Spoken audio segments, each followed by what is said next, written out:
ओम नमः शिवाय, जय माता दी। मैं सुहानी पांडे, रेकी ग्रैंड मास्टर, संजीवनी साधक। आप लोगों का बहुत बहुत स्वागत करती हूँ। दोस्तों, आज मैं कंप्लीटली बात करूंगी प्रोफेशन की, आपके धन भाव की। आपकी कुंडली में जो दूसरा भाव होता है वो आपका धन भाव होता है, और जो 11वां भाव होता है वो लाभ भाव होता है। किसी भी जातक की, किसी भी व्यक्ति की कुंडली में या जीवन में जब हम धन की बात करते हैं तो ये दोनों भाव बहुत ही इंपॉर्टेंट हो जाते हैं। दूसरा भाव और 11वां भाव, इन दोनों ही भावों को हमें पूरा स्टडी करना होता है। अब बात करते हैं कि क्या आप व्यापार करते हो, आप व्यापार कर रहे हो या आप जॉब में हो। तो जब ये आ जाएगा तो कहीं ना कहीं आपका 10th हाउस भी मेजर रोल प्ले करेगा। और अगर आप व्यापार में हो, अगर आप व्यापार कर रहे हो तो 7th हाउस, क्योंकि 7th हाउस पार्टनरशिप का है, राइट। तो 7th हाउस और 10th हाउस भी इसमें इंक्लूड हो जाएगा, बिकॉज प्रोफेशन है ना, हम बात प्रोफेशन की कर रहे हैं। तो अक्सर ये क्वेश्चन आता है, ये वीडियो मैंने क्यों बनाया, अक्सर ये क्वेश्चन आता है कि मैम कौन से हाउस को देखें। तो कोई एक हाउस अकेला रिजल्ट नहीं देता, कोई एक भाव अकेला रिजल्ट नहीं देता। कॉम्बिनेशन ऑफ हाउसेस एक व्यक्ति के, चाहे वो करियर हो, संतान सुख हो, धन सुख हो, तन सुख हो, पार्टनर के साथ हो, या सामाजिक हम कोई बात करें, दायरे की बात करें, या हम उसके स्वास्थ्य की बात करें, तो कोई एक अकेला भाव, कोई एक अकेला कुंडली में बैठा हाउस रिस्पॉन्सिबल नहीं होता। फिर भी मैं कोशिश करूंगी छोटे से तरीके से समझाने की। आप अपनी कुंडली खोलें, आप सबके पास आपकी कुंडली होगी, राइट।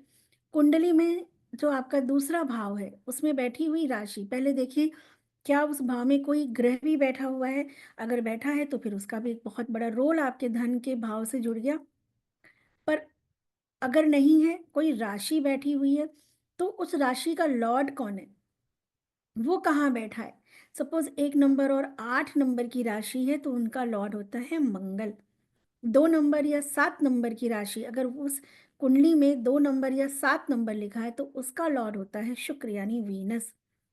3 या 6 लिखा है, 3 या 6 में से कोई एक नंबर लिखा है तो उसका लॉर्ड होता है मरकुरी यानी बुध।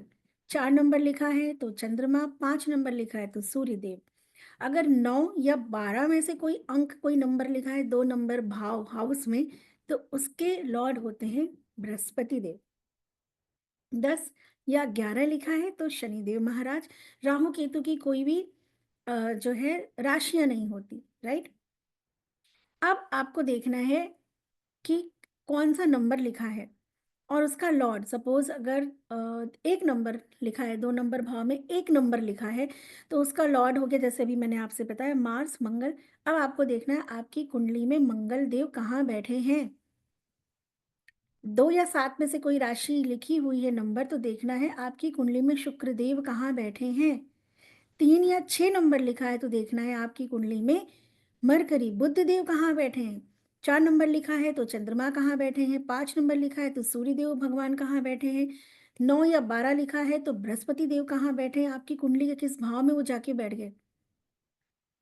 आपको धन की वृद्धि, 10 और 11 लिखा है तो शनि देव महाराज, आपके धन की वृद्धि, है ना।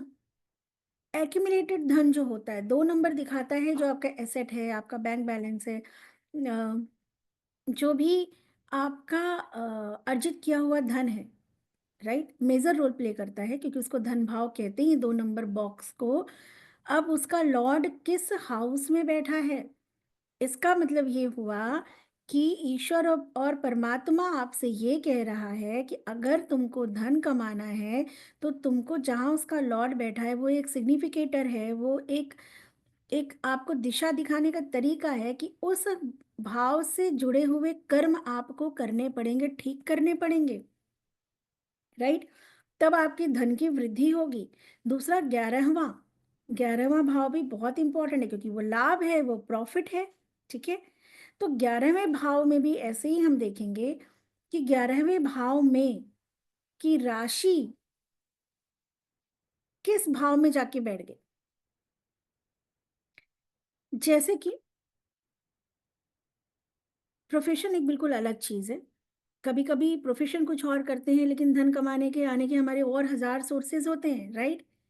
सो 2 नंबर भाव की राशि का लॉर्ड जहां बैठा है उससे रिलेटेड आप कार्य करें। दूसरा, जैसे कि अगर वो पहले हाउस में बैठ गया, पहले हाउस में उसका लॉर्ड बैठ गया, तो पहला भाव है तन भाव। इसका मतलब आपको हमेशा फ्रंट पे आके काम करना होगा, और तन भाव है आपको अपने अपने तन का ख़्याल रखना होगा। मतलब अपनी जो है ना ग्रूमिंग करते रहनी होगी। आप अपने लुक के साथ समझौता नहीं कर सकते। कहीं न कहीं कुछ ऐसा आपने किया था वो कर्म कि आज मेजर रोल प्ले कर रहा है कि अपने तन का आप ख़्याल रखें, अपने डाइट का ख़्याल रखें, एक्सरसाइज़ करें, अपने लुक का ख़्याल रखें। अगर आपका लॉर्ड एक पहले भाव में आके बैठ गया, किसका लॉर्ड? धन भाव का लॉर्ड आके बैठ गया आपको। और आप साथ-साथ कुछ ऐसी चीज़ें जहाँ पे ना आपका सेल्फ प्रेज़ेंट हो, जैसे बहुत सारा काम होता है जहाँ पे एक टीम काम करती है और हम पीछे से बैक सपोर्ट करते रहते हैं।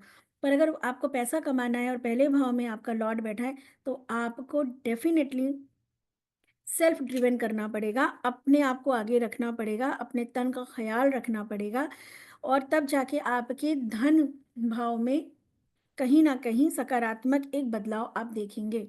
अगर वह स्वराशि में बैठ गया, यानी कि सेकंड भाव का लॉर्ड सेकंड भाव में ही आके बैठ गया, वो कहता है, सेकंड भाव है वाणी का, सेकंड भाव है हमारे कुटुंब का, सेकंड भाव है ज्वेलरी का, जेम्स का, टेस्ट का। वो कहता है अपनी वाणी, जभी भी मेरे पास कोई जातक या कोई क्लाइंट आते हैं और मैं देखती हूँ वो कहता है मैम अ, धन का फ्लो रुक गया है, कैश क्रंचेस हैं, और उनका लॉर्ड अगर सेकंड भाव में बैठा होता है, तो सबसे पहले आप समझ जाओ कि ये व्यक्ति की वाणी पे संयम नहीं, सामने बहुत अच्छा बोल रहा है पर अपने पर्सनल लाइफ में, जीवन में ये abusing word, aggressive word use करता होगा, स्पेशली अपने अपने कुटुंब, अपने लोगों के साथ। तो मैं उसकी सीधी रेमेडी बोलती हूँ कि सबसे पहले तो वाणी पे संयम रखिए, अपनी वाणी को शुद्ध करिए, अपनी बोल-चाल का तरीका बदलिए।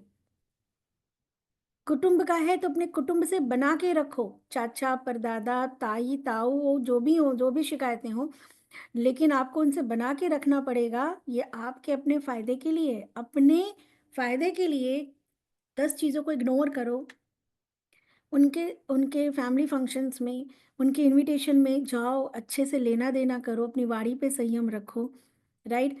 और जो सेकंड भाव है ना, सेकंड भाव अगर फैमिली बिज़नेस है, तो उसमें भी मैं कहती हूँ, क्योंकि जो सेकंड भाव है वो हमारे फैमिली बिज़नेस को दिखाता है, पारिवारिक व्यापार को दिखाता है। क्यों? क्योंकि वो एक बॉन्डिंग है, वो कुटुंब का भाव है ना, कुटुंब भाव कहते हैं, धन भाव कहते हैं।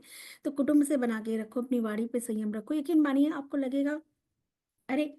ये छोटी-छोटी चीज़ें करने से तो हाँ, कोई बहुत बड़ा-बड़ा आपको कर्मकांड करने की ज़रूरत नहीं है। अपनी कुंडली को बहुत सिंपल तरीके से, बैठी राशियाँ, उनके लॉर्ड कहाँ बैठे हैं, बैंक, बैंकिंग का है। अगर कोई आके मुझसे पूछता है करियर स्टार्ट करने से पहले, तो मैं कहती हूँ उसको कि बैंकिंग की तैयारी करो आप। कुछ सीए, जैसे जो सीए होते हैं, चार्टर्ड अकाउंटेंट होते हैं, मतलब अकाउंट से रिलेटेड, क्योंकि बैंकिंग भी सेकंड हाउस दिखाता है। राइट, बट पहला वो वाणी है, तो वाणी पे संयम। एक व्यक्ति अगर एक रोजगार में है और उसका धन का प्रॉब्लम आ रहा है और सेकंड भाव में बैठा है, तो उसको कहा जाएगा कि बेटा बच्चा अपने वाणी पे संयम रखो, आपकी वाणी शुद्ध नहीं है। राइट, वाणी पे जैसे ही वो कमांड, क्योंकि वो है ही हमारा वाणी का स्थान, तो जैसे ही अपनी वाणी पे वो संयम रखेगा, कुटुंब से बना के रखेगा, आना जाना शुरू करेगा, वो बोलेगा बस क्या ये छोटी छोटी चीजें करने से ही देखो, आके खुद आपसे बोलेगा कि पता नहीं क्या हुआ, लेकिन हाँ, बहुत सारी चीज़ें बदल गई, है ना? धीरे-धीरे क्या हो रहा है कि मेरे धन आने के आमद खुल रहे हैं। और ऐसा होता है दोस्तों, यकीन मानिए, अगर थर्ड हाउस में बैठ गया, फर्स्ट हाउस का लॉर्ड, अब थर्ड हाउस आपके पराक्रम का है, थर्ड हाउस आपके एफर्ट का है, आपकी प्लानिंग का है, इच्छा का है, शॉर्ट ट्रैवल का है, राइट? मीडिया है, ऑनलाइन बिज़नेस है, शॉर्ट ट्रैवल जैसे मैंने बोला, छोटे भाई-बहन हैं। तो जब वो थर्ड हाउस में आके बैठता है, तो मैं उनसे कहती हूँ कि अपने छो अगर आपके कोई छोटे भाई-बहन हैं, तो उनसे बना के रखो, उनको कुछ आप टाइम-टाइम पे कुछ उनके लिए करते रहो, है ना? और दूसरा, क्योंकि वो एफर्ट का हाउस है, एफर्ट यहाँ पे एक चीज़ मैं ऐड करूँगी, एफर्ट का पराक्रम का लॉर्ड कौन है? मंगल। तो हम मंगल की प्लेसमेंट भी देखते हैं कि मंगल की प्लेसमेंट क्या है, कहीं वो नीच राशि में तो नहीं, उन पे कोई हिट तो नहीं आ रही, क्योंकि पराक्रम के भाव में आके बैठ गया है धन भाव का स्वामी, राइट। और उनसे मैं कहती हूँ छोटी मोटी यात्राओं को प्लानिंग किया करो, स्किप मत करो, कल पे मत डालो। जैसे ही वो व्यक्ति अपने जीवन में छोटी मोटी यात्राएं शुरू करता है, अपने छोटे भाई बहनों से बना के रखता है। और ऑनलाइन में बहुत बड़ा सजेशन आप उनको दे सकते हैं कि आप ऑनलाइन जो है ना अपनी सारी चीज़ों को कोशिश करो ऑनलाइन करने की। राइट, जितना आप जो है अपनी चीज़ों को इस पे लाके सेट कर दोगे, आप देखोगे धीरे धीरे आपको ना अपने काम में, व्यापार में आपको फायदा हो रहा है। ऑफिस में काम कर रहे हो, कहीं भी काम कर रहे हो, एक छोटा-सा सेटअप अपना ऑनलाइन के अकॉर्डिंग के साथ बनाओ।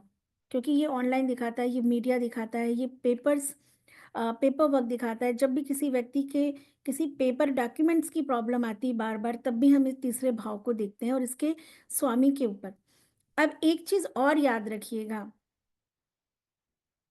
सेकंड हाउस में बैठे हुआ सेकंड हाउस में बैठी हुई राशि के लॉर्ड के ऊपर कोई नेगेटिव हिट नहीं आनी चाहिए। अगर किसी प्लैनेट की नेगेटिव हिट आ रही है, तो जब उस लॉर्ड पे हिट आ रही है, तो उसके हाउस पे भी इम्पैक्ट आएगा। तो हमें उस हिट को भी चेक करना होता है, राइट? लेकिन वो किसी अलग वीडियो में बनाऊँगी। अभी हम समझेंगे छोटी-छोटी सी चीज़ें, राइट? अब आप इतना तो देख लोगे सेकंड हाउस में कौन-सी राशि बैठी है, उसका ग्रह किस किस भाव में जाके बैठ गया। फोर्थ हाउस में अगर बैठ गया तो fourth house work from home दिखाता है, माँ है, आपकी लाइफ की पूरी कंफर्ट है, प्रॉपर्टी है, घर है, गाड़ी है, डोमेस्टिक कंफर्ट है आपका, राइट, प्रॉपर्टी है, बेसिकली माँ है वो, घर, पीस ऑफ माइंड है वो हाउस। तो अगर फोर्थ हाउस में आ गया तो मैं हमेशा कहती हूँ कि छोटा सा ऑफिस आप अपने घर में रखो, वर्क फ्रॉम होम करो, माँ से बना के रखो, माता का सम्मान करो।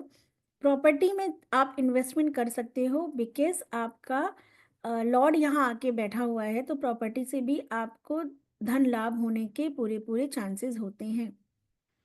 अगर और घर का माहौल, ऐसा व्यक्ति अपने घर में ना बहुत गृह कलेश करता होगा, तो उसको हमेशा एक ही सजेशन होती है, पहले तो माँ का सम्मान करो, अगर माताजी नहीं हैं, आप अपने घर का माहौल ठीक करिए। राइट, उसमें आपका बहुत बड़ा योगदान होगा। उस व्यक्ति का घर, उसकी वजह से आप देखोगे घर में गृह कलेश होगा, नेचर की वजह से या ओवरबर्डन की वजह से या कोई भी अदर रीज़न हो सकता है।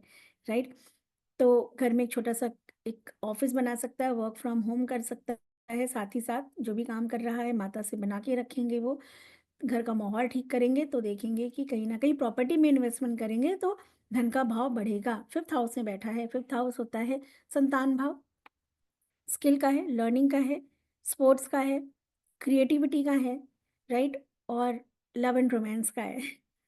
तो अगर वो बाल बच्चेदार है तो मैं कहती हूँ कि अपने बच्चों के प्रति थोड़े अपने दायित्व को और निभाएं, बच्चों से बहुत अच्छी बॉन्डिंग बना के रखें। साथ ही साथ आप जो भी काम कर रहे हो उसमें आप कुछ स्किल और डेवलप करने की कोशिश करो, स्किल इन्हांस करो, क्योंकि स्किल का भाव है, स्वामी यहाँ बैठ गया, तो वो कह रहा है कि बेटा अपने स्किल को और बढ़ाओ, अपनी लर्निंग स्किल को और बढ़ाओ। साथ ही साथ मैं उनको कहती हूँ कि आप कोई स्पोर्ट्स एकेडमी ज्वाइन कर लो, क्योंकि उस भाव के एट्रीब्यूट्स को हमें एक्टिव करना, पॉजिटिव एट्रीब्यूट्स को, राइट। नेगेटिव एट्रीब्यूट्स क्या हो गए, ट्रेड्स क्या हो गए, उसके ट्रेड्स हो गए नेगेटिव, कि वो व्यक्ति मौज मस्ती में डूबा रहेगा, है ना। क्योंकि वो एंटरटेनमेंट का है, तो एंटरटेनमेंट भी गलत तरीके से, राइट, गलत तरीके से एंटरटेनमेंट अपने जीवन में वो जो है खुद को एंटरटेन कर रहा होगा, आलस होगा उसके अंदर, क्योंकि ये स्पोर्ट का है, स्पोर्ट्स है, तो अगर पॉजिटिव ट्रेड्स होंगे तो फिर उसके लाइफ में फिर अच्छे परिणाम आने चाहिए थे, क्योंकि धन का स्वामी यहाँ आके बैठ गया। पर अगर धन में दिक्कत आ रही, मतलब वो उसके पॉजिटिव ट्रेड्स को यूज नहीं कर रहा, तो मैं उसको कहती हूँ कि आप कोई साइड बाय साइड कोई स्पोर्ट्स एकेडमी, आप टेनिस खेलने चले जाओ, आप बास्केटबॉल ज्वाइन कर लो, या आप एंटरटेनमेंट वाली क्लासेस जैसे कि स्विमिंग क्लासेस कर लो, the best remedy of fifth house, swimming classes कर लो, या आप कोई जुम्बा क्लासेस कर लो। जिम और फिटनेस की बात नहीं कर रही हूँ मैं, स्पोर्ट्स की बात कर रही हूँ, वो सिक्स हाउस से आएगा। स्पोर्ट्स, आप कोई भी खेल, है ना, कोई खेल, तो स्विमिंग सबसे अच्छा होता है, एंटरटेनमेंट भी है, स्पोर्ट्स में भी आ जाता है। इसके अलावा आपका रैकेट हो गया and other other many many things, जो भी आपको अच्छा लगे आप वो कर सकते हैं। सुडोकू खेलने की मैं सलाह देती हूँ कि सुडोकू सॉल्व किया करिए। फिफ्थ हाउस लर्निंग का है, इंटेलिजेंसी का है, तो अपने इंटेलिजेंस को बढ़ाओ, कंसंट्रेशन फोकस बढ़ेगा, फिफ्थ हाउस का भाव अच्छा होगा, तो आपके घर में, आपके जीवन में वैसे भी जो है ना एक मौज मस्ती पॉजिटिव वे में, जो लाइफ कुछ लोगों की ना बड़ी रूखी सूखी सी हो जाती है, राइट? एक रूटीन फॉलो कर रहे हैं लाइफ में, कोई एक टाइम के बाद आके उनको बोरियत होने लगती है, शरीर में बीमारी आने लगती है, आलस आने लगता है, मन उचाट होने लगता है, कंसंट्रेशन जो है डिस्टर्ब होता है, डिस्ट्रैक्शन होता है। वो सारी चीज़ों से भी आप निजात पा जाएँगे। अगर स्वामी छठे भाव में बैठा है, छठा भाव सेवा भाव कहलाता है। रोग ऋण शत्रु का भाव है, कॉम्पिटिटर है, कॉम्पिटिशन है, एलिगेशंस है, कोर्ट कचहरी मुकदमा है, बट इसके साथ-साथ वो सेवा भाव है। अगर ये कोर्ट कचहरी मुकदमा दे रहा है छठा भाव, तो डॉक्टर और वकील भी इसी भाव से देखे जाते हैं। जॉब, सरकारी जॉब भी इसी भाव से देखा जाता है। दूसरे का पैसा भी छठे भाव से देखा जाता है, तो पैसे के लिए छठा भाव का भी जागृत होना बहुत ज़रूरी है। छठे भाव में बैठा है सर्वेंट, नौकर भी छठे भाव से आते हैं। अंडर प्रिविलेज लोगों की सेवा करिए, अपने अंदर सेवा भाव जगाओ और सेट रूटीन, क्योंकि जॉब है, जॉब का मतलब एक सेट रूटीन, राइट? तो एक सेट रूटीन फॉलो करिए। आपकी लाइफ में रूटीन नहीं, जब भी किसी जातक का किसी क्लाइंट का सिक्स हाउस में होता है और वो उसको प्रॉब्लम कर रहा है, तो इसका मतलब उसका कोई सेट रूटीन नहीं है। जब मर्जी उठ रहा है, आज 4 दिन के लिए कोई चीज़ स्टार्ट किया, 5वें दिन उसके बाद स्किप करने लगा, है ना? कोई रूटीन उसका है नहीं एक्चुअली। जब जो जैसे मर्जी आ रही है, ना ऑफिस जाने का, ना काम करने का, एक सेट रूटीन उसको फॉलो करना पड़ेगा। कम से कम कुछ चीज़ों को रूटीन में, उठने का रूटीन, नहीं उठने का रूटीन है तो उठने के बाद क्या-क्या चीज़ें आपने करनी है, वो एक रूटीन, मतलब कुछ 2-4 चीज़ें लाइफ में एक रूटीन में लाना पड़ेगा, सेट रूटीन बनाना पड़ेगा। दूसरी बात सेवा भाव है, तो अंडर प्रिविलेज्ड लोगों की सेवा करना, पेट का पेट की सेवा कर सकते हैं। अगर आपके घर में सर्वेंट हैं तो आप उनको कुछ अ, गिफ्ट वगैरह दे सकते हैं, आप उनको जितना खुश रखेंगे। कभी-कभी आप देखो किसी के घर में आपने सुना होगा कि लोग बोलेंगे ये वाला स्टाफ मेरा बहुत लकी है, जब से ये आया ना तब से जो है मतलब बहुत अच्छा जो है कुछ ना कुछ हो रहा है। तो उनका 6 हाउस और उसका कहीं न कहीं कोई ना कोई स्ट्रॉन्ग कनेक्शन है। कभी-कभी कोई सर्वेंट बहुत अच्छा निकल के जाता है, राइट? हमारे लिए बहुत लकी होता है। तो जो भी आपके स्टाफ हैं, वो 6 हाउस से देखे जाते हैं। तो आप उनके साथ एक अच्छा कनेक्शन बना के रखें, कुछ चीज़ों को इग्नोर कर दिया करें अपने ही बेनिफिट के लिए। सेवा भाव रखें, अंडर प्रिविलेज्ड लोगों की सेवा करें और सेट रूटीन फॉलो करें। अगर आप ये 3 चीज़ कर लेते हैं, तो आप खुद ब खुद देखेंगे कि जो भी सोर्स ऑफ इनकम है ना, वो अपने आप इंक्रीज़ हो रही है। सिर्फ़ ये छोटी-छोटी सी चेंजेज़ अपनी लाइफ़ में करने से बड़े-बड़े से आपको इसके रिज़ल्ट देखने को मिलेंगे। और ये मैं नहीं कह रही, हमारे शास्त्र कहते हैं, हमारे गुरु कहते हैं, संत पुरुष महात्मा कह के गए हैं। हम उनकी बात को काट नहीं सकते। उनकी कही हुई बात वाणी सिद्ध होती है। वो सिद्ध पुरुष थे जो हमें ये ज्ञान दे गए, राइट? हाँ, कुछ चीज़ें जब हम लोगों को स्टडी करते हैं, अपने जीवन को देखते हैं, तो उस बात से भी हम समझ पाते हैं। क्योंकि अपना सेल्फ एक्सपीरियंस बहुत इम्पोर्टेंट है। हमारे गुरु हमें एक बेस, एक रास्ता दिखा के जाते हैं, फिर उस पे चल के अपने जो अनुभव होते हैं ना, जब उसके साथ आप किसी को एडवाइस करते हो, रेमेडी देते हो, पढ़ाते हो, राइट? तब जाके वो विद्या फलित होती है। तो अपने गुरुओं के अनुभव से, ज्ञान से, अपने जीवन के, अपने खुद के अनुभव से मैंने आपको अ, थोड़ा-सा हेल्प करने की कोशिश की। धन से रिलेटेड किसको नहीं चाहिए? धन सबसे बड़ी ऊर्जा है हमारे इस धरती की। आगे के जो बचे हुए भाव हैं वो मैं दूसरे वीडियो में कवर करूँगी। तब तक अगर आपका धन भाव का लॉर्ड 1 से लेके 6 तक के भाव में बैठा है, आज से ही कोशिश तो करिए। जब तक आप करेंगे नहीं, पता कैसे चलेगा? सोचिए कितनी छोटी-छोटी सी बात है, कितनी छोटी-छोटी सी रेमेडी पार्ट है। इतना सा चेंजेस भी करने से अगर लाइफ में एक बदलाव हो रहा है, तो क्या हमें नहीं करना चाहिए? मैं उम्मीद करती हूँ कि आप ज़रूर करेंगे, राइट? आगे के पार्ट्स को आगे के भाव को दूसरे पार्ट में मैं कवर करूँगी। Thank you so much. जय माता दी, नमः शिवाय।